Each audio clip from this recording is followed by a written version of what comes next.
ओ triple S C Odisha subordinate staff selection commission तरफ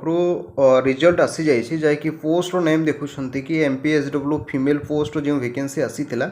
यार district wise merit list आसी जाइए तेज आसतु आम नोटिफिकेशन रे देखा तेज देखो यह हूँ से नोटिफिकेशन पीडीएफ जैकि देखुं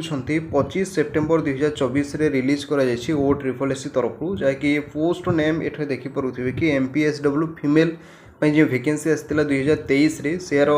यार रिजल्ट आसी जैकि देखुं डिस्ट्रिक्ट वाइज रिजल्ट देखिपारे माने यार रोल नंबर गुड़ाक मेंशन कर चेक करेंगे जो मैंने आवेदन करते जमीक देखुं अनुगुल बरगढ़ ता सहित नेक्स्ट देखो भद्रक सबू डिस्ट्रिक्टर लिस्ट आसी जाइए पीडीएफ रो लिंक मो आपको टेलीग्राम ग्रुप रे छाड़ीदेवी कि वीडियो डिस्क्रिप्शन बॉक्स रे लिंक मिल डाउनलोड करके निजे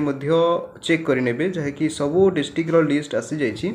तेणु जो मैंने एमपीएसडब्ल्यू फीमेल पोस्ट एप्लाय करते चेक करेंगे।